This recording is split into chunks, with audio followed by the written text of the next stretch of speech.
breaking news, the Miami Dolphins and Denver Broncos have made a trade. The Broncos get Jalen Waddle and a 4th round pick for this year, while the Dolphins receive a 1st, a 3rd, and a 4th round pick. Those being the 30th overall pick for the Dolphins, 94th, and 130, and while the Broncos get pick 111. Broncos finally make a move, and it's a splashy move for an actual wide receiver one now. I think it's a great move for both sides. I just think the Broncos gave up a little too much. I don't know if Waddle's worth a 1st round pick, maybe a high 2nd, but hey, great move for both sides. Anyways, welcome back to the channel. Today I'm going to give you some insane NFL draft steals of the 2020s. Yesterday I gave you some busts. Today I'm going to give you some steals. So enjoy the video, and as always, go Hawks.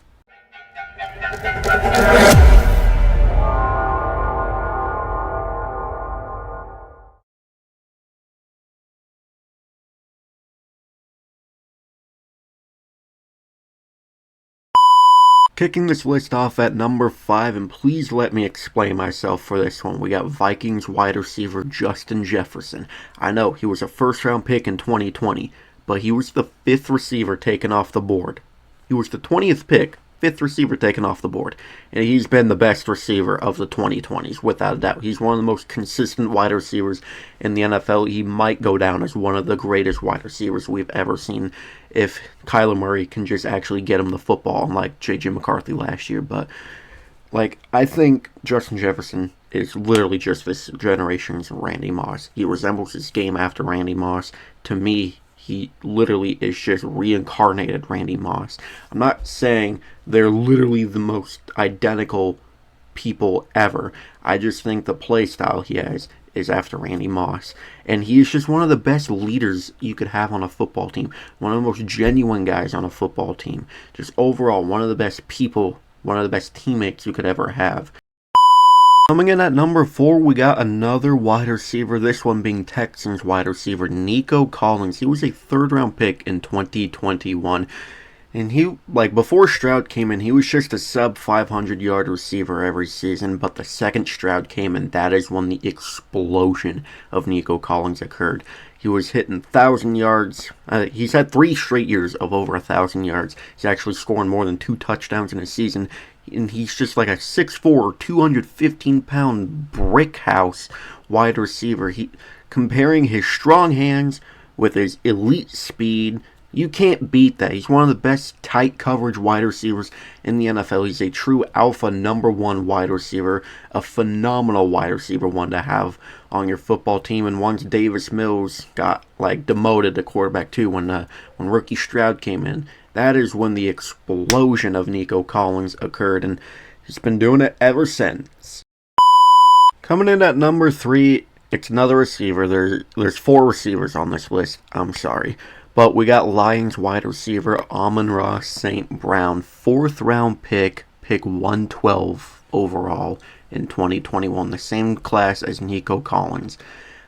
15 receivers taken before Amon-Ra St. Brown. I know the first handful, like Jamar and Jalen Waddle, were better than him, but 15 receivers taken before one of the most productive receivers in the NFL is absurd. This guy is one of the most motivated wide receivers I've ever seen.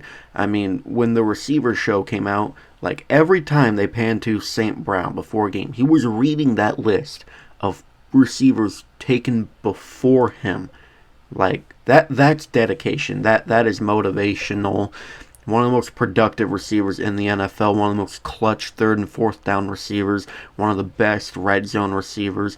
One of very few receivers to record consecutive seasons of 115 plus receptions and 10 plus touchdowns. Pretty sure he's had 3 straight seasons of over 1,000 receiving yards. He's made a 1st team All-Pro, I think, more than once. Absolute focal point of that Detroit Lions offense. One of the big reasons why they've been so successful in recent seasons.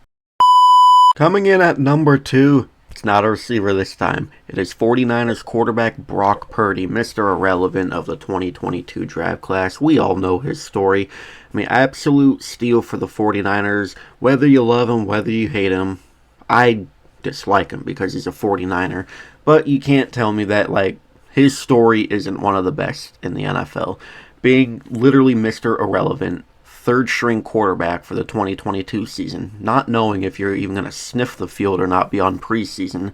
Trey Lance gets hurt week 2 versus the Seahawks. Jimmy Garoppolo comes back, gets hurt versus the Dolphins, I believe. And then Brock Purdy comes in to finish that game. Pretty sure the Niners won that game. And he didn't lose a game after that until he got hurt in that NFC Championship game against the Eagles. I'm pretty sure the first loss Brock Purdy has under his belt in an NFL game that he has started and finished was Week 5 against the Browns 2023. That is a lot of games. And whether you want to say he's a system quarterback or whatnot, whatever you say, he's one of the most aggressive throwers in the NFL. He hits his targets. Sneaky underrated if there's no one guarding him and he can just take off and run. He'll get like 10, 15 yards.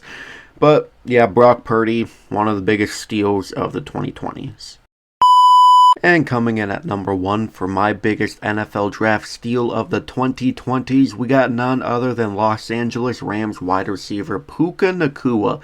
5th round pick 177, immediately came into the league and just started torching defenses. The first game he had against the Seattle Seahawks in 2023, he went over 110 receiving yards, I believe, frying our defense.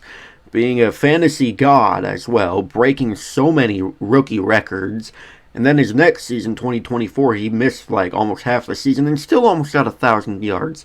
He had 990 his second season. That's the lowest he's had so far statistically in his NFL career. Like 1,400 his first year, 990 his second year. This past 2025 season had almost 1,800 receiving yards. Like, holy shit.